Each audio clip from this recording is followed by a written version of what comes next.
Friends, मैं विक्रम आपका भाई आपका दोस्त। लास्ट वीडियो में मैंने डिस्कस किया था मल्टीप्लाई, एडिशन, डिवीजन और सब्ट्रैक्शन, जोड़, बाकी, गुणा, भाग। आज की वीडियो में हम बात करेंगे फ्रैक्शन की। तो बिना समय गवाएं चलिए शुरू करते हैं। चलिए फ्रेंड, देखते हैं भिन्न या फ्रैक्शन क्या होता है। देखिए यहाँ पर मैंने एक डायग्राम बनाया है। ये पूरा एक पेपर है, इसे मैंने इस तरह फोल्ड किया, देन इस तरह फोल्ड किया और फाड़ दिया। फाड़ने के बाद ये कुछ इस टाइप का हो गया। ये देखिए मेरे हाथ में एक पेपर है, ये क्लियर, ये पूरा एक पेपर है, ठीक, देख लीजिए। अब मैंने क्या किया, मैंने इस पेपर को यूं फोल्ड किया। फोल्ड करने के बाद इसे इस तरह और फोल्ड किया, तो ये कुछ इस तरह से दिखेगा। देखिए ये ऐसा था, फिर मैंने ऐसा किया और फिर उसके बाद इसको ऐसा किया। ये समझ में आया। फिर इसके बाद मैंने इसमें क्या किया वो देखिए, मैंने इस पेपर को फाड़ दिया। फाड़ने के बाद ये पेपर कुछ इस तरह से होगा।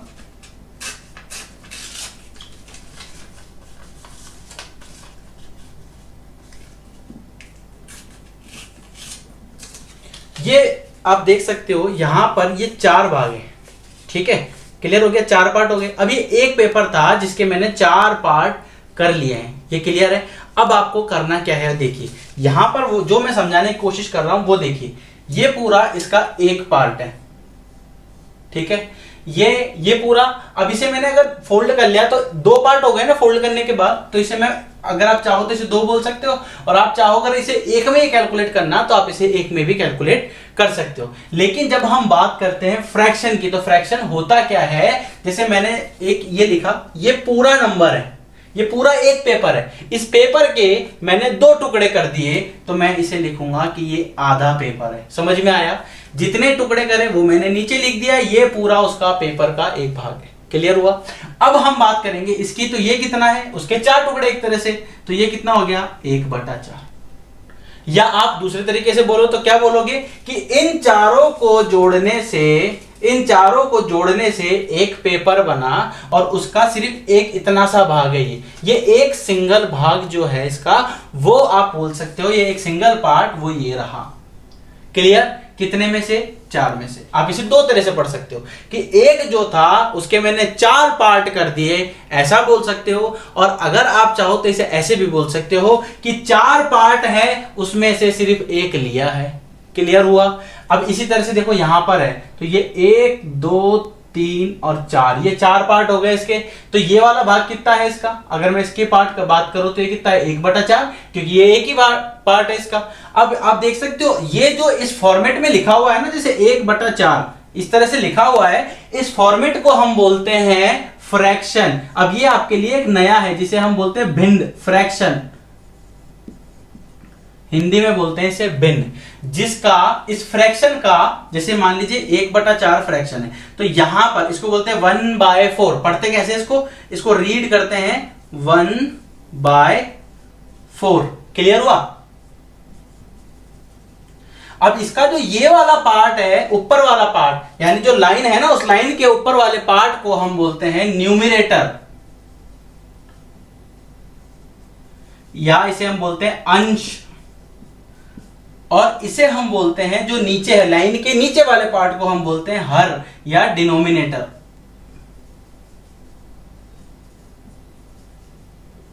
क्लियर हुआ। या इसे बोलते हैं हर। अब एक बात बताता हूं, देखो हिंदी से अगर याद करोगे तो कैसा फायदा है। अंश, अंश मतलब क्या होता है, टुकड़ा, यानी उसका एक भाग। तो आप ऐसे भी बोल सकते हो कि उसका एक भाग। क्लियर, पूरे का एक भाग। अब जैसे यहां पर चार टुकड़े किए थे तो हम बोल सकते हैं कि चार में से कोई एक भाग लेना है। ये क्लियर हुआ। दो तरह से पढ़ सकते हो, आप चाहो यूं भी पढ़ सकते हो कि एक पूरा है कागज जिसके हमने चार टुकड़े कर दिए, या यूं बोल सकते हो कि हमारे पास टोटल चार टुकड़े हैं जिनमें से सिर्फ एक टुकड़ा लेना है। ये दोनों तरह से हम इसे पढ़ सकते हैं। समझ में आया। इस पूरे को हम क्या बोलते हैं, इस पूरे को हम बोलते हैं फ्रैक्शन। और फ्रैक्शन में क्या होता है, न्यूमरेटर होता है, डिनोमिनेटर होता है, और एक लाइन होती है जिसे हम बाय से डिनोट कर रहे हैं एक तरह से। और हिंदी में अगर हम बात करें तो बटा, 1/4, 1/4, 2/4, 3/4, 4/4, 5/4, 6/4। तो जो बटा है ना, वो एक तरह से लाइन को डिनोट करता है। ये क्लियर हुआ आपका यहां तक। अब इसके बाद हम इसमें देखते हैं, जैसे फ्रैक्शन वाला कंप्लीट हुआ। अब जैसे मान लीजिए 4/4 ये लिखा हुआ है, इसको यहां लिखते हैं, ये लिखा हुआ है 4/4।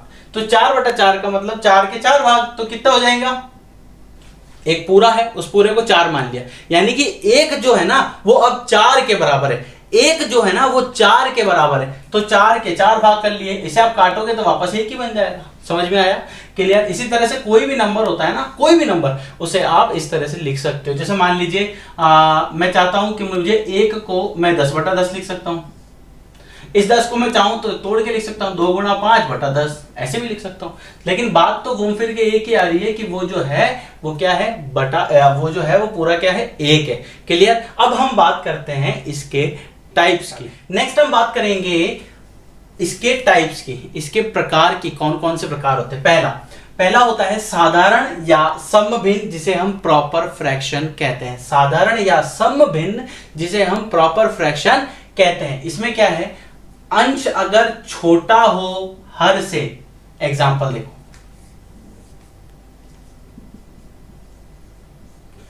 अंश यानी न्यूमरेटर, हर मतलब डिनोमिनेटर। अब जो ये कह रहा है क्या है, अंश छोटा होना चाहिए हर से, एग्जांपल 1/2, ये इसका अंश हो गया, अंश मतलब न्यूमरेटर, और ये पूरा डिनोमिनेटर।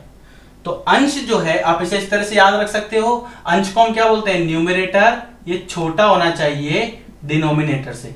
दूसरी बात भी बोल सकते हो कि डिनोमिनेटर बड़ा होना चाहिए न्यूमरेटर से। अच्छा, इसे आप इस तरह से भी याद कर सकते हो, जैसे आपकी उम्र जो है, जैसे मान लीजिए आप आपके पापा से 10 साल 20 साल छोटे हो, या यूं बोल सकते हो कि आपके पापा आपसे 10 साल या 20 साल बड़े हैं। एक ही बात है दोनों का मतलब। तो यहां पर हम यही चीज समझा रहे हैं कि अंश छोटा हो हर से, यानी कि न्यूमरेटर जो है वो छोटा है किससे, डिनोमिनेटर। जैसे 1/2, 3/4, 7/9, देखिए सब में छोटा है।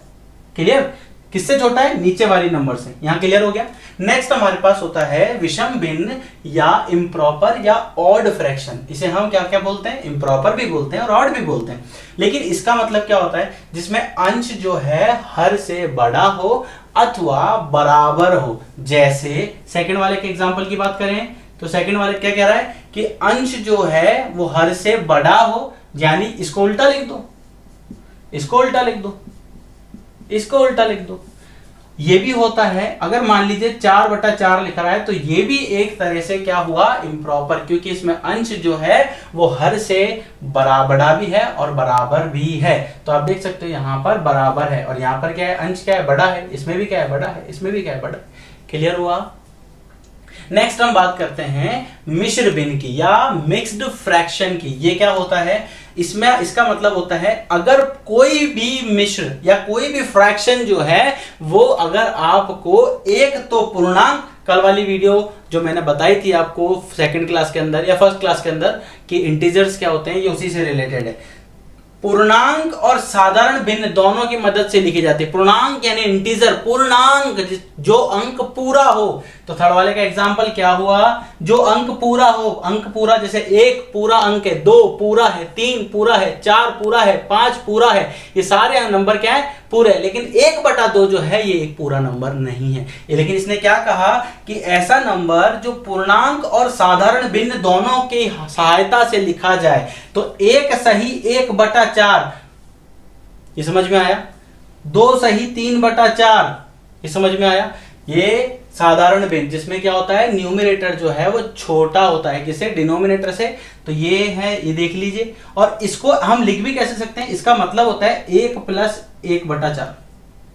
अगर आप इसको डायरेक्ट करोगे, मैं आपको आगे भी सिखाऊंगा, 4 एकम 4 और 1 5/4 लिखोगे। यहां अगर आप एलसीएम लेके सॉल्व करोगे, मैंने इस तरह से नहीं इसलिए नहीं लिखा, मैं आपको एलसीएम एचसीएफ पहले सिखाऊंगा, फिर आपको प्रॉपर तरीके से और बताऊंगा। तो ये हुआ आपका कौन सा, मिश्र भिन्न, मिक्स्ड फ्रैक्शन, जिसे हम इस फॉर्मेट में लिख सकते हैं। इसके बाद आता है सम्मिश्र भिन्न। सम्मिश्र भिन्न क्या होता है, जिसमें अंश और हर अलग अलग हो। अब जैसे इसे यूं समझिए, मान लीजिए मैंने यहां लिखा 2/5 और यहां लिखा 3/7। अब ये जो इसका, ये इसका न्यूमरेटर है यानी ये इसका अंश है, और ये इसका डिनोमिनेटर है यानी ये इसका हर है। ये इसका अंश हुआ और ये इसका हर हुआ। ये क्लियर हुआ ना? देखिए मैं दोनों लैंग्वेज में बता रहा हूं ताकि आपको प्रॉब्लम नहीं हो। अब ये जो अंश है ना, ये खुद भी एक तरह से फ्रैक्शन ही है, ये खुद भी एक तरह से भिन्न ही है। क्लियर? अंश जो है वो भी एक तरह से भिन्न की तरह ही लिखा हुआ है। तो आप यहाँ क्या बोलोगे कि इसका अंश और हर ये दोनों जो है अलग अलग हैं। अंश और हर दोनों अलग अलग हैं। जब दोनों अलग अलग होंगे तो उसको हम बोलेंगे सम्मिश्र भिन्न। सम्मिश्र भिन्न। और इसके बाद हम बात करते हैं इकाई भिन्न।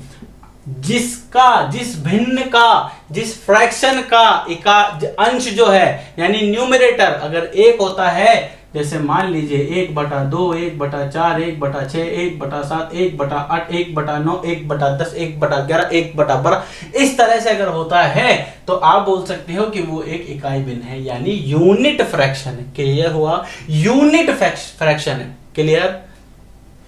नेक्स्ट है व्युत्क्रम भिन्न। व्युत्क्रम भिन्न क्या कहता है? अगर 3/4 है या 3/4 है, इसका इनवर्स, इनका इनवर्स क्या है? 4/3। इनवर्स मतलब होता है उल्टा, व्युत्क्रम मतलब होता है उल्टा। तो इसका उल्टा क्या है? जैसे 3/4 है तो इसका उल्टा हो गया 4/3। अगर ये इस तरह से लिखा है तो आप बोल सकते हो कि ये एक व्युत्क्रम भिन्न है। जैसे अगर 3/2 है तो ये 2/3 होना चाहिए, अगर 6/7 है तो ये 7/6 होना चाहिए। इस तरह से ये पूरा जो है इसका बेसिक कंसेप्ट है किसका? फ्रैक्शन का, भिन्न का। अब हम कुछ क्वेश्चन करेंगे कि सीरीज में अगर लिखे हो जैसे 1/2, 1/3, 1/4, 1/5, 2/6, 3/8, 8/9, तो इनमें कौन सा बड़ा है, कौन सा छोटा है, इसको किस तरह से समझा जाता है, इस वीडियो में हम वो बात करेंगे। अब नेक्स्ट हम बात करते हैं कंपेयर की। जब दो भिन्न दिए हो, दो से ज्यादा दिए हो, या दो फ्रैक्शन दिए हो, दो से ज्यादा फ्रैक्शन दिए हो, तो कौन सा बड़ा होगा, कौन सा छोटा, ये गवर्नमेंट एग्जाम में मैक्सिमम पूछा जाता है। अब कैसे आइडेंटिफाई करना है वो देखना। पहला, जब अगर हर बराबर करना, पहली चीज तो क्या है, जब भी क्वेश्चन आपको दे रखा है तो आपको क्या करना है, उसका हर बराबर करना है, यानी उसका डिनोमिनेटर बराबर करना है। कैसे करना है? देखिए यहां पर इसका डिनोमिनेटर कितना है 2, यहां पर कितना है 4, मुझे बराबर करना है। तो क्या तरीका क्या है बराबर करने का? अरे भाई इसको 2 से मल्टीप्लाई कर दो, 2 से भाग कर दो, 2 से गुणा, 2 से भाग कर दो, तो ये बन जाएगा 2/4 और ये बन जाएगा 3/4। हो गए बराबर। समझ में आया मैंने क्या किया? वापस देखो, मान लीजिए 3/8 दिया है और यहाँ 2/4 दिया है, 1/4 दिया है, ठीक है, और मुझे इसको सॉल्व करना है। तो जब भी ऐसा दिया हो तो सबसे पहले तो ये बराबर कर लो, आपकी आधी प्रॉब्लम सॉल्व हो जाएगी इसको बराबर करते ही। तो देखो यहाँ 8 है, इसको 8 बनाने के लिए क्या करना पड़ेगा? 2 से गुणा, लेकिन यहां किया तो ऊपर भी कर दो। हमेशा ध्यान रखना, ये जो लाइन होती है ना बटा वाली लाइन, ये लाइन जो होती है बाय वाली, इसमें आपको क्या करना होता है, जिससे हम नीचे डिवाइड करते हैं, गुणा करते हैं, भाग करते हैं, तो हमेशा आपको उसके बराबर, उसको कैंसिल करने के लिए दूसरे टर्म से मल्टीप्लाई करना पड़ता है। कहने का मतलब है अगर आप 2 से गुणा कर रहे हो तो 2 से भाग भी करना पड़ेगा, 2 से भाग कर रहे हो तो 2 से गुणा भी करना पड़ेगा, 2 जोड़ रहे हो तो 2 घटाने भी पड़ेंगे, 2 घटा रहे हो तो 2 जोड़ने भी पड़ेंगे बराबर करने के लिए। समझ में आया? तो यहां पर आप देख सकते हो ये 3/8 हो जाएगा और ये 2/8 हो जाएगा। अब ये बराबर हो गए। अब उसके बाद देखते हैं, अब उसके बाद क्या कह रहा है? उसके बाद आपको क्या ध्यान रखना है, जब हर समान हो, जिसका अंश जितना बड़ा होगा वह भिन्न उतनी ही बड़ी होगी। क्या बोला? जब हर समान हो, यहां हर समान है, जब हर समान हो तो जिसका अंश जितना बड़ा, जिसका अंश जितना बड़ा, जिसका न्यूमरेटर जितना बड़ा, वह संख्या उतनी ही बड़ी। सबसे बड़ी देखो इसमें न्यूमरेटर किसका है? 6/7 का। तो 6/7 सबसे बड़ी संख्या होगी। और सबसे छोटी कौन सी होगी? जिसका अंश जो है सबसे छोटा होगा। तो सबसे छोटा किसका है? 2 का। तो 2/7 सबसे छोटा। समझ में आया? क्लियर है? कौन सी संख्या सबसे बड़ी है? सबसे बड़ी है जिस भिन्न का अंश जितना बड़ा होगा वह भिन्न उतनी ही बड़ी होगी। तो यहां आप देख सकते हो इन सब में अंश क्या होता है? ऊपर, और हर क्या होता है? नीचे। ठीक है, अंश सबसे बड़ा किसका है? इसका। तो ये बड़ी, सिंपल सी बात। दूसरा देखते हैं, जब अंश समान हो, जब अंश समान हो तब वह भिन्न उतनी ही बड़ी होगी जितना उसका हर छोटा। क्या कहा? जब अंश समान हो, बराबर है अंश, जब भी अंश बराबर हो तो कौन सी वाली? वह भिन्न उतनी ही बड़ी होगी जितना छोटा उसका हर होगा। सबसे छोटा हर किसका है? इसका। तो 9/11 सबसे बड़ी।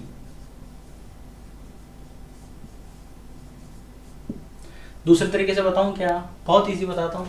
एक बात बताओ, 9 रुपए हैं आपके पास, ठीक है, 9 रुपए हैं आपके पास, 17 लोगों को बांटोगे, 9 रुपए हैं आपके पास, 17 लोगों को बांटोगे, हर एक के हिस्से में कितना आएगा ये आप डिसाइड कर लेना। 9 रुपए हैं आपके पास, 11 लोगों को बांटोगे, अब ज्यादा आएगा या मतलब 11 लोगों को ज्यादा पैसा मिलेगा या 17 लोगों को ज्यादा पैसा मिलेगा? ये बहुत सिंपल सी बात है। 9 रुपए हैं आपके पास, आपने जैसे मान लीजिए 9 रुपए 2 ग्रुप में बांटे, एक ग्रुप में 11 लोग हैं, दूसरे ग्रुप में 17 लोग हैं। 11 लोगों को ज्यादा पैसा मिलेगा या 17 लोगों को ज्यादा पैसा मिलेगा? हर एक प्रत्येक व्यक्ति को। तो सिंपल सी बात है, किसको ज्यादा मिलेगा? ज्यादा किसको मिलेगा? जिसमें लोग कम होंगे। तो यहाँ पर क्या है, जिसमें लोग कम हैं उसको मिलेगा सबसे ज्यादा, तो वो हुआ सबसे बड़ा। सिंपल सी बात, क्लियर है ना? और 17 वाली क्या हो जाएगी? सबसे छोटी। चलिए, यदि अंश निश्चित क्रम में बढ़े और हर भी निश्चित क्रम में बढ़े, अंश निश्चित क्रम में बढ़े और हर भी निश्चित क्रम में बढ़े, यानी न्यूमरेटर एक निश्चित क्रम में बढ़ रहा है और डिनोमिनेटर भी एक रेंज के सीरीज के अंदर बढ़ रहा है, तो उस केस में सबसे बड़े अंश वाली भिन्न सबसे बड़ी होगी। सबसे बड़े अंश वाली भिन्न सबसे बड़ी होगी। सबसे बड़े अंश वाली भिन्न सबसे बड़ी होगी। कैसे करना है? बहुत सिंपल है ब्रो। क्या देखिए, आप एक बात बताओ, इसने क्या कहा? अंश और हर देखते हैं पहले कैसे बढ़ रहा है। 3 में 2 जोड़ोगे 5 आ जाएगा और 5 में 2 जोड़ोगे 7 आ जाएगा, यानी कि अंश में तो 2 की वृद्धि हो रही है, ठीक है। और हर में देखो 7 और 2 जोड़ोगे 9 आ जाएगा, फिर 2 जोड़ोगे 11 आ जाएगा, दोनों में बराबर वृद्धि हो रही है। लेकिन जब अंश में और हर में बराबर वृद्धि हो रही हो, ये जो तीर बनाया ना मैंने, हवाई जहाज, रॉकेट, ये इसका मतलब है कि वृद्धि होना, बढ़ना। तो ये कह रहा है कि अगर इसमें इतनी बढ़ रहा है और हर में भी इतना ही बढ़ रहा है, दोनों के अंदर बराबर बढ़ रहा है, तो उस केस के अंदर सबसे बड़े अंश जिसका होगा वह सबसे बड़ी होगी। तो सबसे बड़ा अंश किसका है? 7/11 का। तो सबसे बड़ी कौन सी होगी? 7/11। 7/11 जो है वो क्या होगी? सबसे बड़ी। इसमें क्यों? क्योंकि इसमें अंश और हर में जो वृद्धि हो रही है, सीरीज के अंदर जो नंबर बढ़ रहे हैं वो नंबर एक निश्चित वैल्यू के साथ बढ़ रहे हैं, एक फिक्स वैल्यू के साथ बढ़ रहे हैं। अगर हर एक में 2-2 का ही डिफरेंस आ रहा है, न्यूमरेटर में भी और डिनोमिनेटर में भी। और इस केस के अंदर हम क्या करते हैं? इस केस में जिसका न्यूमरेटर सबसे बड़ा होगा, जिसका अंश सबसे बड़ा होगा, वो संख्या सबसे बड़ी होगी, और जिसका अंश सबसे छोटा होगा संख्या सबसे छोटी। सिंपल। नेक्स्ट देखें, अंश में वृद्धि अगर कम है हर में वृद्धि से, अंश में वृद्धि, अंश में यानी कि न्यूमरेटर में। अभी पहले तो ना देखो, मैं आपको एक बात बताता हूं, सबसे पहले ऐसे कोई क्वेश्चन आया, सबसे पहले आप उसको सीक्वेंस में जमा लो। तो देखो 2 के बाद 5, फिर 8, 11। तो मैं इसे लिख लेता हूं, यहां लिख लेता हूं, 2/5, 5/11, 8/17, 11/23। ये क्लियर हुआ आपका अच्छे से? अब मैंने क्या किया, सबसे पहले तो इसको सीक्वेंस में जमा लिया, ठीक है, यानी कि न्यूमरेटर अंश को देखकर देख लिया कि भाई कौन कौन सा बड़ा है। क्लियर? अब देखो 2 में कितना जोड़ेंगे? 5 आ जाए 3, 5 में कितना जोड़ेंगे? 8 आ जाए 3, 8 में कितना जोड़ेंगे? 11 आ जाए 3। ऊपर कितना बढ़ रहा है? 3, और नीचे कितना बढ़ रहा है? 6।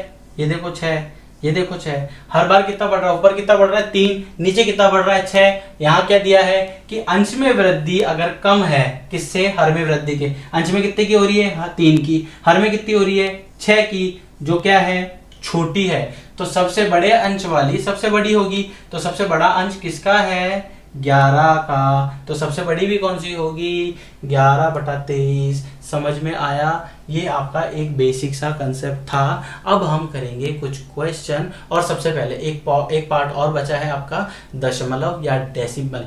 ये वाला पार्ट भी मैं आपको करा देता हूँ, और फिर उसके बाद हम कुछ क्वेश्चंस करेंगे। नेक्स्ट हम बात करते हैं दशमलव भिन्न की या डेसिमल की। डेसिमल, अब ये कैसे याद करना है वो देखिए, बड़ा ही सिंपल है मेरे दोस्तों। ये अगर लिखा है जैसे 0.43 ऐसे लिखा, अच्छा इसको पढ़ते भी ऐसे, 0.43 नहीं पढ़ते हैं, 0.43 पढ़ते हैं। तो 0.43 लिखा है, तो इसे हम कैसे लिखेंगे? दशमलव के बाद, पॉइंट के बाद जितनी संख्याएं हैं उतने जीरो नीचे। देखो इसको मैं ऐसे लिख सकता हूं, बिल्कुल लिख सकता हूं। तो ये देखिए, तो मैंने क्या करा, ये नीचे एक तो ऐसा लिख दिया। अब दशमलव के बाद कितनी संख्या है? 2। तो ये हटा दो और नीचे 2 लगा दो, खत्म। ये देखो ये वाला 1। अब इसको मैं डायरेक्ट लिखता हूं, देखो 1 ऊपर दशमलव के बाद इधर की तरफ सीधे हाथ की तरफ कितनी संख्याएं हैं? 2। तो ये 132। अच्छा, दशमलव हटाने के बाद जैसे आपने जीरो लगाए ना, हटाने के बाद यानी आपने जीरो लगा दिए तो ये हट जाता है यहां से। तो ये देखिए नीचे आ गया 0.25 है ये, ठीक है। तो मैंने इसको गुणा कर दिया किससे? 100 से। 100 से गुणा क्यों किया? क्योंकि दशमलव के बाद दो संख्याएं आ रही थी, यहां से मैंने ये हटाया और गुणा कर दिया 100 से। ये 100 से ये 100 कट गया, समझ में आया? तो कितना हो गया? 132/25। एक्चुअल कितना हो जाएगा? 132/25। यहां पर अगर आप देखो तो पॉइंट के बाद कितनी संख्याएं हैं? 1, तो यहां लिख दो सीधा 10, ठीक है। पॉइंट के बाद कितनी संख्याएं हैं? 3, लेकिन राइट हैंड साइड में कितनी है? 3, तो यहां पर 1 लिखा, फिर 1 2 और 3 जीरो बना दो। फिर उसके बाद ऐसा इस पॉइंट को उठा दो, इस पॉइंट को उठा दो, फिर 1 0 से 1 0 कट गया, इसका आंसर। अब ये क्या कह रहा है? इसके टाइप कितने प्रकार के होते हैं, कितने तरह के होते हैं? तो 2 तरह के होते हैं, एक होता है टर्मिनेटिंग, होता है नॉन टर्मिनेटिंग। टर्मिनेटिंग कैसा होता है? जैसे 15/2 है, आपने सॉल्व किया 7.5 आ जाएगा, इसके बाद 0 आ जाएगा इसका जो रिमाइंडर है। यहाँ पर अगर आप देखोगे, अगर आप इसको सॉल्व करोगे तो 3 3 9 और फिर ये चलता ही रहेगा, चलता ही रहेगा, चलता ही रहेगा, चलता ही रहेगा, चलता ही रहेगा, चलता ही रहेगा, आता ही रहेगा, आता एक ही नंबर बार बार रिपीट करेगा, ठीक है। तो नॉन टर्मिनेटिंग हो गया। अब नॉन टर्मिनेटिंग हो गया तो इसमें क्या है? इसको हम किस तरह से लिख सकते हैं? 3.3 का बार, यानी इस बार का मतलब इसको बोलते क्या है? बार। और इस बार का मतलब क्या है कि यही संख्या बार बार आती जा रही है, यही संख्या बार बार आ रही है। अब मैं आपको कुछ ट्रिक्स बताता हूं। देखो ये यहां पर लिखा है ना, तो 3.333 डॉट डॉट डॉट, इसका मतलब 0.57 57 57 या 57 57 और फिर उसके बाद चल रहा है, ठीक है।